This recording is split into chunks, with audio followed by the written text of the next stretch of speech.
Welcome to Rewriting the Risk, Thriving After Breast Cancer. I'm Dr. Gerda, and today I'd like to ask you a question that you may have been thinking about.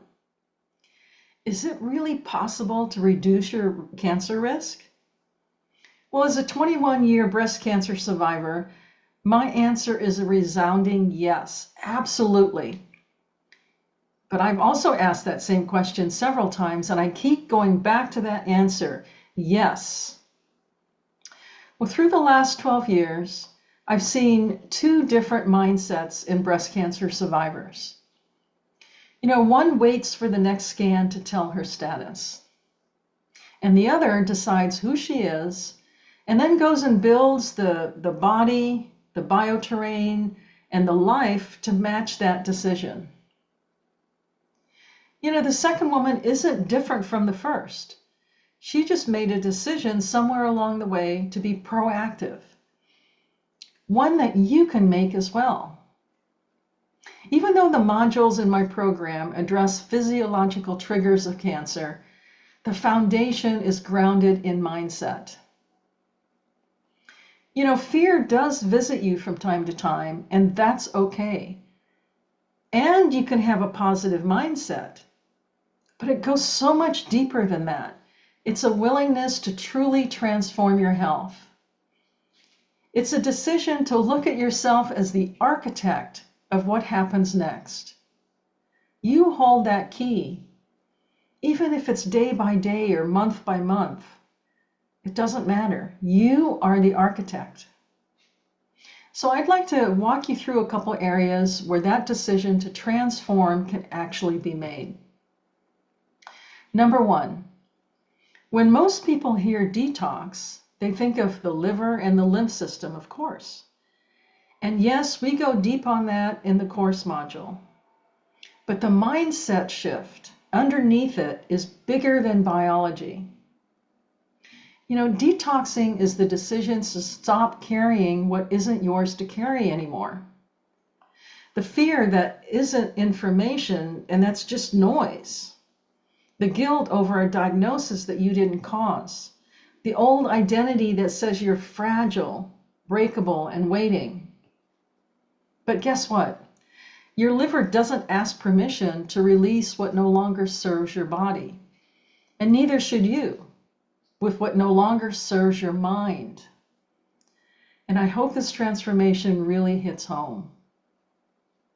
Number two, for so many of you, estrogen became the villain of your story overnight. A word your oncologist used that suddenly made your own body feel very dangerous. Well, guess what? Here's the reframe I'd like to offer you. Estrogen isn't the enemy. We can't live without estrogen. Estrogen is a messenger. This isn't about fearing a hormone. It's about learning to work with your own chemistry instead of feeling betrayed by it. So understanding how your body processes and clears estrogen isn't about distrust. It's about literacy. Learning the language your own biology has been speaking to you all along. A survivor doesn't spend her life afraid of her own hormones. No, we can't do that. She learns about them, respects them, and partners with them, because fear was never going to be a sustainable place to live for decades to come. I really hope this resonates with you. Number three, inflammation at its core is your body staying on high alert. And here's what I want you to sit with. Chronic stress, unprocessed fear, and a mind that's braced for the next bad scan create the exact same internal signal as a poor diet does. Your nervous system doesn't distinguish between a physical threat and a mental one. Both keep that alarm running, both keep the fires lit. This is called the stress-inflammation connection.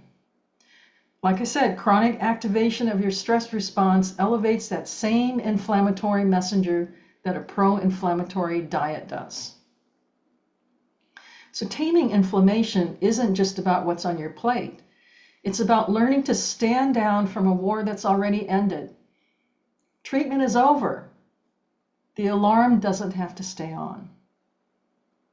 And you can't out-supplement a nervous system that still believes it's under attack.